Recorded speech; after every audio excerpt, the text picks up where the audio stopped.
and quoted the shortest scripture in the Bible. Jesus wept.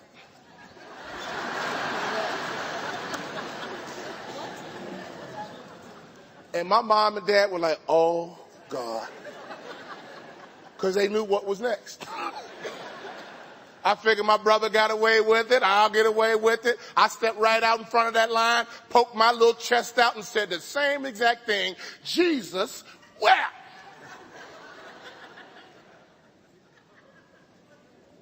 But if Jesus can get emotional, must be okay. So my question is, do you use your emotions or do your emotions use you? I'm tired of these guys not showing up for this open house. I had an appointment at 3 and they're late. Shut up. It's part of the business. Stop throwing pity parties about things that's a part of the business. If I miss a shot in the basketball game, you think I throw a pity party for 15 minutes? When the game begins, if I hit half my shots, I'm on fire.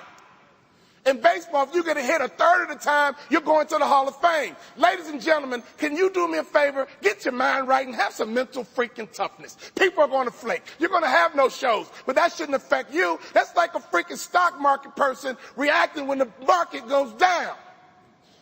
I do a lot of work in financial services. I'm like, excuse me, you know the market is going to fluctuate. Why do you freak out when it goes down? You don't freak out when it goes up. You only freak out when it goes down. Dude, you should have made your mind up before you came a stockbroker that the market's going to fluctuate. Learn how to make money when it's up. Learn how to make money when it's down.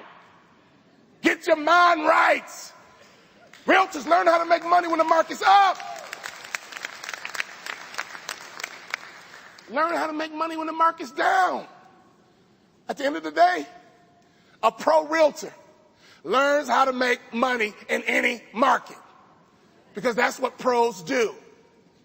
So what I recommend, if you got to have a pity party, never let it last more than 3 days, max.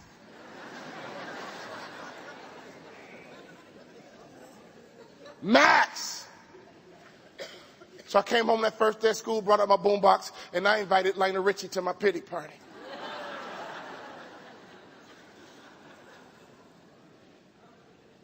Hello?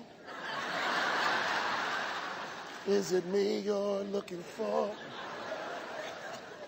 For I wonder where you are, and I wonder what you do. Does anybody know what I did when the song was over? Does anybody know what I did when the song was over?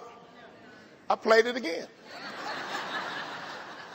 And that's what a pity party is when you have a weak mental state and you meditate on the wrong thing over and over and over and over and over and over again. I give you 3 days max, and that's it. My pity parties now last about 10 minutes. My last pity party, I got a cell phone stolen at a Ritz-Carlton in Biscayne, Florida. And I wasn't really tripping about the phone. But that was back when people were starting to back up their data. And I got my phone stolen. And I'm freaking out. And so my kids who were teenagers at the time, well, Dad, didn't you back up your data? You're so lame. I lost all my contacts. I had Julius Dr. J's cell phone. I had Bill Walton. I had Ted Koppel in my cell phone. That was the last real pity party I threw. Life happens. Life is messy. Bring paper towels. I get it. But you got to get your mind right because stuff happens. You got to bounce back. Don't you ever throw a pity party more than 3 days. I got my pity parties down to 10 minutes. So I came home through a pity party, and I came up with the plan. I'm going back to high school. We started a baseball team, basketball team, football team, president of the journalism club, and my classmates are going to vote me most likely to succeed. 4 years later, got my mind set right. And I've started a baseball team, basketball team, football team, president of the journalism club.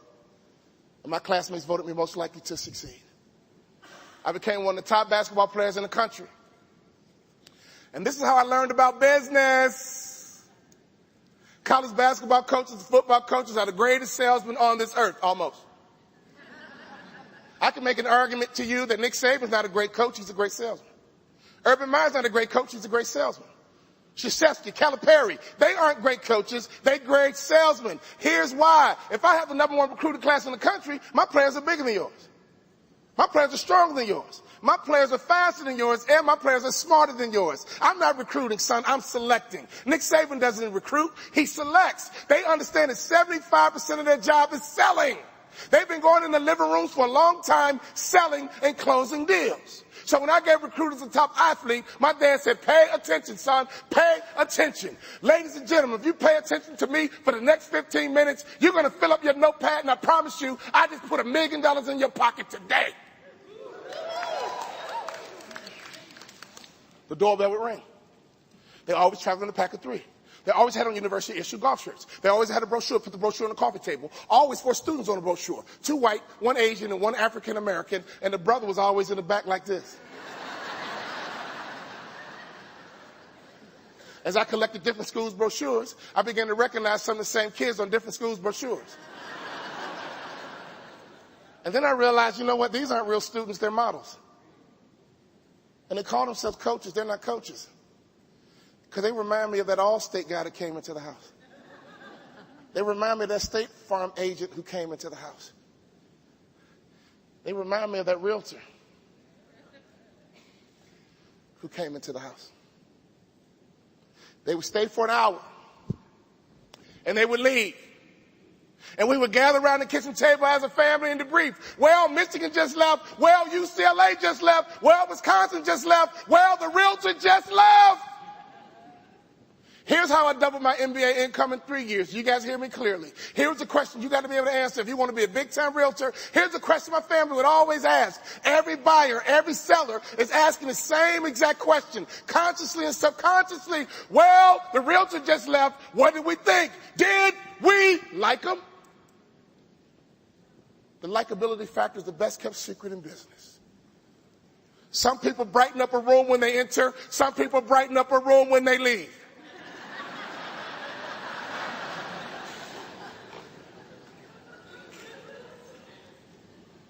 I know you've been studying listings. I know you've been studying interest rates. I know you've been doing all your homework. I know you got all your toys and your trinkets that Brian and the team's getting together. But can I ask you a question? Are you likable? The likability factor is the best kept secret in business. I can prove it to you. Have you ever thought about what made Oprah a billionaire? Have you ever thought about what really set her apart from other journalists? Oprah got on TV. She was smart enough to own her own show. This is how Oprah converted likability into billions. She convinced 30 million women and about 1 million men that she was their best friend. Have we ever seen someone convert likability into money better than Oprah Winfrey? Have you ever thought about how Charles Barkley can say anything out of his mouth and get away with it? Have you ever thought about it? Charles talks out the side of his neck on a regular basis. But you know what? We defend Charles Barkley. We protect Charles Barkley. He gets away with it for one reason. We like him. Did you hear what Barkley said today? Man, I love that dude. He's a nut. That's just Charles being. He gets away with it because he's likable. My first 5 years in business, I asked my clients, why did you choose me to be your keynote speaker? You had thousands of choices. Why did you choose me? Isn't it true that people have thousands of choices for realtors? You're not much different than a motivational speaker. If you want to be a motivational speaker, you can be in business by 5 p.m. today. Realtors aren't much different. How do you differentiate? How do you break away from a crowd? How do you get yes and yes and yes? Do me a favor and be likable. I asked my clients the first 5 years in business, and 20% of my revenue came from a smile. Well, Walter, you know what? We fell in love with your smile. The committee watched your video, and we just liked you. You did business with me because of my smile? Because you like me? Everywhere I go,